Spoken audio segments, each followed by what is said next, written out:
తాకట్లో ఉన్న మీ బంగారాన్ని విడిపించి ఆ రోజు ఆన్లైన్ రేటుకి కొంటాం. Sharma gold company. కోరికల కోసం చేయాలా నిత్య దీపారాధన, లేదు మన జీవితంలో మార్పు కోసం చేయాలా? ఈ నూనె పెట్టండి, ఆ నూనె పెట్టండి, ఈ నూనె పెడితే ఇది వస్తుంది, ఆ నూనె పెడితే ఇది వస్తుంది. ఇవన్నీ మనకు నూనె గుయ్యడానికే. మగవాడు దీపం పెట్టాలా, ఆడవాడు దీపం పెట్టాలా అనేది పెద్ద సందేహం చాలా మంది. ఎవరి సెల్ ఫోన్ వాళ్ళకున్నప్పుడు, ఎవరి సిమ్ కార్డులు వాళ్ళకున్నప్పుడు, ఎవరి అకౌంట్లు వాళ్ళకున్నప్పుడు ఏ దీపాలు రెండు పెట్టుకుంటే తప్ప. ప్రదక్షిణం ఎందుకు చేయాలి అసలు దేవాలయంలో? ఒక క్రిస్టియన్ ఎలా వెళ్తాడు అలాగే వెళ్తాడు, ఒక హిందువు ఎందుకు వెళ్ళట్లేదు? ప్రేక్షకులందరికీ నమస్కారం. నేను గీతాంజలి. ప్రస్తుతం మనతో పాటు శృంగేరి శారదాపీఠ ఆస్థాన పండితులు, ప్రవచన నిధి డాక్టర్ బాచంపల్లి సంతోష్ కుమార్ శాస్త్రి గురువు గారు ఉన్నారు. వారితో మాట్లాడదాం. గురుగారు నమస్కారం అండి. నమస్కారం అమ్మా. దీపం వెలిగించడం మన అంతరంగంలో జ్ఞాన దీపం వెలగటానికి. బహిర్గతమైన దీపం నీకు జ్ఞాన దీపం కావాలి. దీపంలో ఉండే రహస్యం ఇది.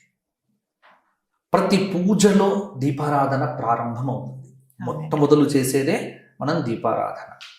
సాధ్యం త్రివర్తి సంయుక్తం మన్నినా యుజితం మయ గృహాన్ మంగళం దీపం త్రైలోక్య తిమిరాపహ అని మనం అలా చక్కగా శ్లోకం చెప్పి ఆ దీపాన్ని వెలిగిస్తాము.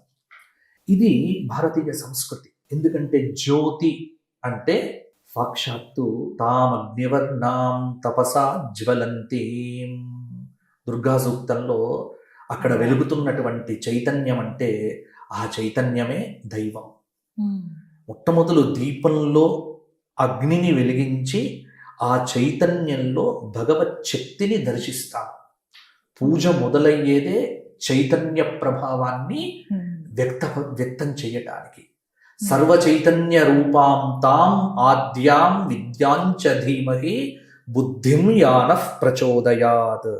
దేవీ భాగవతంలో చెప్పినట్టుగా సర్వ చైతన్య స్వరూపమైనటువంటి ఆ దీపంలో ఆ మహాకాళి, మహాలక్ష్మి, మహాసరస్వతి, రాజరాజేశ్వరి, అంబిక, చండిక, దుర్గా, పరమేశ్వరి యొక్క శక్తి అలా ప్రాదుర్భావమైనప్పుడు ఆ దీపము నుండి వెలువడేటువంటి ఆ కాంతుల యొక్క తేజస్సు అనేటువంటిది మన అజ్ఞానపు చీకట్లను పారద్రోలి జ్ఞానం వైపున మనను తీసుకువెళ్ళటానికి కావలసినటువంటి ఒక గొప్ప శక్తిని దీపం మొట్టమొదలు మనకిస్తుంది.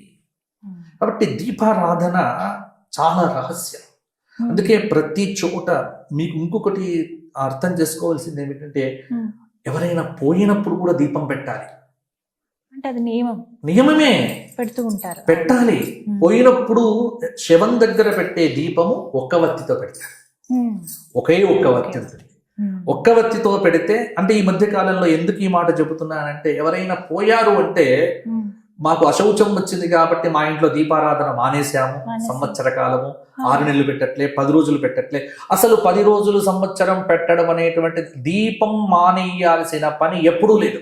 ఆ 11 రోజులు ఎప్పుడు పెట్టాలి దీపం, ఎప్పుడు పెట్టాలి. దీపం అనేటువంటిది ప్రతి నిత్యము వెలిగించవలసిందే. దీపం మానేయటానికి వీల్లేదు. కేవలం కార్తీక మాసంలో నెల రోజులు మాత్రమే దీపాలు పెడతాము. 365 దీపాలు వెలిగించేసి చేతులు దులిపేసుకుంటే మరల సంవత్సరం వరకు దీపాలు పెట్టకూడదు అన్న మీమాంసలో పడిపోతున్నారు జనమంతా కూడా. కానీ కాదు, దీపం నిత్యము. మీ ఇంట్లో అశౌచం వచ్చినప్పుడు కూడా దీపం వెలిగితే మంచిది. దీపానికి ఇబ్బంది లేదు, దీపం వెలగాలి. దీపం ఎందుకోసము అన్నటువంటి ప్రశ్నకు చాలా రకాలైనటువంటి సమాధానాలు ఉన్నాయి. ఇంతకుముందు చెప్పినట్టుగా దైవాన్ని మొట్టమొదలు దీపంలో, ఇప్పుడు మా ధర్మపురి కరీంనగర్ వైపు కులదేవత అని పెట్టుకుంటారు. ఏదైనా కార్యక్రమం చేసినప్పుడు, పెళ్లి కానీ ఏ కార్యక్రమం చేసినా కులదేవత అని పెట్టుకుంటాం. కులదేవతను దేనిలో ఆవాహనం చేస్తాము? ఒక గూట్లో ఒక మూకుడు పెట్టి, కంచు మూకుడు పెట్టి, దానిలో మట్టి ప్రమిదలో దానిలో నువ్వుల నూనె పోసి దీపం వెలిగించి దీపంలోనే కులదేవతను ఆవాహనం చేస్తాం. అంటే దీపం అనేటువంటిది దేవత ఆవాహనంకు చాలా ముఖ్యమైనటువంటిది. కాబట్టి దీపములో దేవత ఆవాహనం అయిపోతుంది. దీపములో దేవతా శక్తి అనేటువంటిది సుస్థిరంగా ఉంటుంది. అందుకే దీపం ఆరిపోకూడదు అంటారు. అంటే దేవత ఎప్పుడు కూడా చైతన్యవంతంగా ఉండాలి అని. కాబట్టి దీపము ఖచ్చితంగా నువ్వుల నూనెతోనే వెలిగించాలి. ఈ మధ్య కాలంలో పిచ్చి నూనెలు ఎక్కువైపోయినాయి. చాలా రకాల ఆ, ద్రవ్యాలు ఇప్పుడు మనం చెప్పేస్తున్నారు కూడా ఎక్కడ లేని పిసినారితనం అంతా ఎక్కడ చూపిస్తాము అంటే పూజల్లో. ఈ నూనె కొనడంలోనే చూపిస్తాము. ఎందుకు చాలా అంటే వరకు అవును. నువ్వు స్వాగత్ గ్రాండ్కో లేకపోతే ఏదో ప్యారడైజ్కో వెళ్ళి బిర్యానీ దగ్గర నీ పిసినారితనం చూపించవు. అక్కడ 500 1000 రూపాయలైనా బిల్లు పెట్టేస్తాం, లేకపోతే పిజ్జాలకు పెట్టేస్తాం, తర్వాత లేకపోతే ఖర్చులు పెట్టేస్తాం, లేకపోతే ఐమాక్స్కో అక్కడికో సినిమాకి వెళ్ళి 250 350 టబ్బు పాపకార్ను పెట్టేస్తాం. కానీ షాపుకు వెళ్ళి మాత్రం దీపారాధన దీపం మాత్రం 100 రూపాయలకే కావాలంట. ఈ పిసినారితనం ముందు విడిచిపెట్టండి. ఉమ్. మంచి నువ్వుల నూనెతో దీపం వెలిగించండి.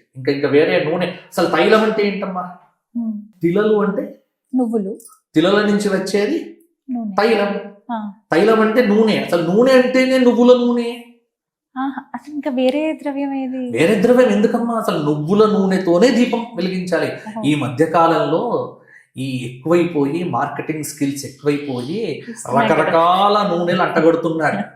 ఈ నిజం. నూనె పెట్టండి, ఆ నూనె పెట్టండి, ఈ నూనె పెడితే ఇది వస్తుంది, ఆ నూనె పెడితే ఇది వస్తుంది. ఇవన్నీ మనకు నూనె గుయ్యడానికే. కానీ ఒక్కటి గుర్తు పెట్టుకోండి, నువ్వుల నూనె స్వచ్ఛమైన నువ్వుల నూనె, ఒక మంచి గానుగా పట్టినటువంటి నువ్వుల నూనెతో ఇంట్లో దీపారాధన చేస్తే ఉమ్. నీ ఇంట్లో ఉన్న నెగటివ్ ఎనర్జీ మొత్తం పోతుంది. ఉమ్. నువ్వు ప్రకృష్టంగా దక్షిణం వైపు తిరగటం.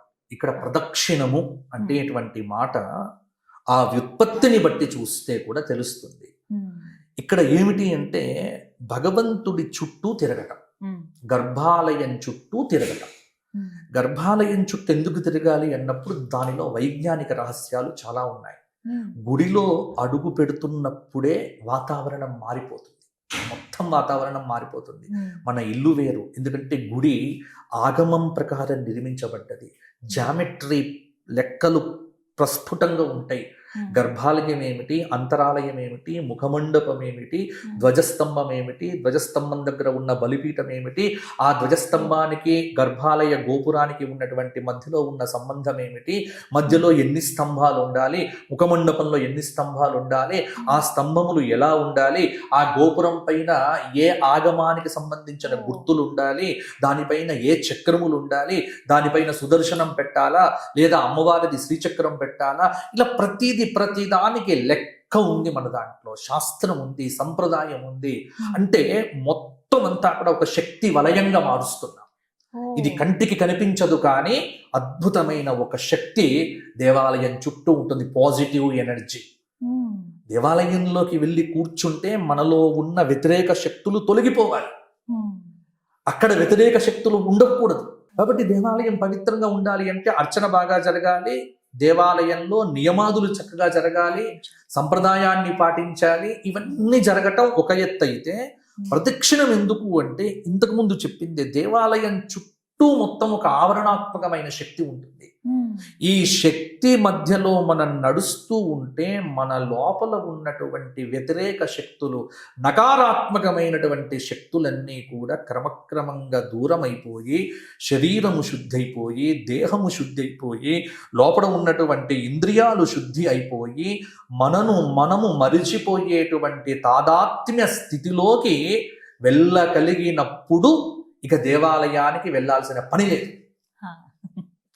అంటే దేవాలయానికి వెళ్ళటం ఎందుకు అంటే, దేవాలయానికి వెళ్ళకుండా ఉండటానికి. రోజు వెళ్తూ ఉంటే నీ శక్తి మారిపోతూ ఉంటుంది, నీ లోపల ఆలోచనలు మారుతూ ఉంటాయి. కాబట్టి దేవాలయంలో చాలా అద్భుతమైనటువంటి శక్తి. ప్రదక్షిణం చేయడం ఎందుకు అంటే, గర్భాలయంలో ఉండేటువంటి మూర్తికి ఎంతో శక్తి ఉంటుంది. ఆ శక్తి చుట్టూ కనుక మనం తిరగటం వల్ల దీనిలో పూర్వీకులు ఎప్పుడు కూడా, మీరు తమిళనాడు దేవాలయాలు చూసే ఉంటారు కదా, ఆ తమిళనాడు దేవాలయంలో ఒకరోజు దేవాలయంలో నడిస్తే మరలా వాకింగ్ అక్కరలే. ఇప్పుడు బాగా ఇంట్లో బాగా కుంగ తిని వాకింగ్ ప్రత్యేకంగా గంట సేపు వెళ్ళటం ఎందుకు? ప్రారంభ దగ్గర నుంచి చూస్తే 2-3 కిలోమీటర్ల వరకు ఉంటాయి. ఇప్పుడు శ్రీరంగం కానీ, అరుణాచలం కానీ, ఈ దేవాలయాలన్నీ, ఆ తంజావూరు బృహదీశ్వరాలయం కానీ, ఆ దేవాలయాలు చూస్తే అసలు ఎంత అద్భుతంగా ఉంటాయి.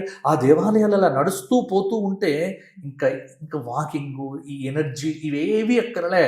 మన హిందూ దేవాలయాలు సందర్శనం చేసేటువంటి వారికి ఆరోగ్యము బాగుంటుంది, అలాగే ఐశ్వర్యము బాగుంటుంది, లోపల ఉన్నటువంటి నకారాత్మకమైన శక్తులు వెళ్ళిపోతాయి. కాబట్టి దేవాలయంకు వెళ్ళండి, ప్రదక్షిణములు చెయ్యండి. ప్రదక్షిణములు చేస్తున్నప్పుడు కూడా ఒక పవిత్రమైనటువంటి నామము, ఏ నామమైనా పర్వాలేదు, ఒక భగవంతుడి యొక్క నామము, అది రామనామమా, అది కృష్ణనామమా, అది శివనామమా, అది అమ్మవారిదా అన్న మీమాంసక్కరలేదు. నీ ఉపాస్య దైవము ఏదైతే ఆ దేవతకు సంబంధించినటువంటి నామము చక్కగా మనస్సులో పరా పశ్యంతి మధ్యమ వైఖరి అనేటువంటి 4 స్వరూపముల యొక్క వాక్కుకు ఆ నామాన్ని జోడించి మనస్సును నియంత్రించి చక్కగా ఆ నామ సంకీర్తనం చేస్తూ ఆ దేవాలయ గోపురాన్ని చూస్తూ గర్భాలయం ముందు ఉన్నటువంటి మూర్తి యొక్క భావనను చేస్తూ అలా ప్రదక్షిణం చేస్తూ ఉంటే నీ లోపల అనేకమైనటువంటి మార్పులు జరుగుతాయి. చెడు తొలగిపోతుంది, మంచి మిగిలిపోతుంది. నీ లోపల ఉన్నటువంటి వ్యతిరేక శక్తులన్నీ వెళ్ళిపోతాయి. దైవీ శక్తులు నీ లోపలికి వస్తాయి.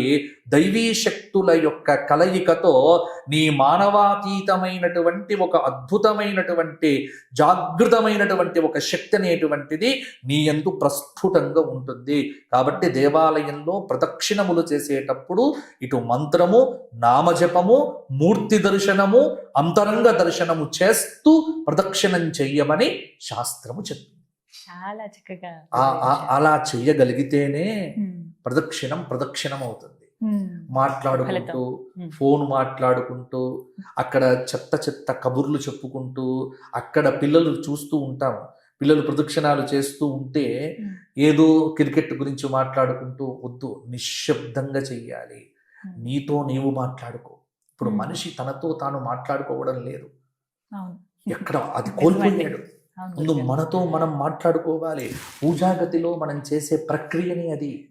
పూజాగదిలో కూర్చొని అక్కడ కూడా ఫోనే ఉంటుంది మన పక్కన. ఆ పూజాగదిలో కూడా పూజ చేస్తూ కూడా దేవుడితో సెల్ఫీ 5 నిమిషాలు అక్కడ పెట్టేస్తాం. కానీ మర్చిపోండి, మిమ్మల్ని మీరు మరచిపోయే స్థితికి తీసుకువెళ్ళటానికి ప్రదక్షిణం చాలా ఉపయోగపడుతుంది. కాబట్టి మన సంప్రదాయంలో ఉన్న ప్రతిదీ కూడా మానవుడిని మాధవుడిగా మార్చటం కోసమే. మానవుడు మాధవుడు కావటం ఎలా, ఇది మన జీవన విధానం, ఇది మన సంప్రదాయం. ఆ సంప్రదాయంలో భాగములే ఇవన్నీ. ప్రతి నిత్యము దేవాలయ దర్శనము, దేవాలయంలో ఉన్నటువంటి మూర్తి దర్శనము, ఇంతకుముందు చెప్పినట్టుగా ఇది చెయ్యగలిగితే మానవుడు తాను మరణించే లోపు మాధవుడవుతాడు. మాధవుడైతే ఇంకా మరణించడం లేదు, ఎప్పటికీ సజీవంగా ఉండిపోతారంతే. చక్కగా వివరించారు గురుగారు. ధన్యవాదాలండి.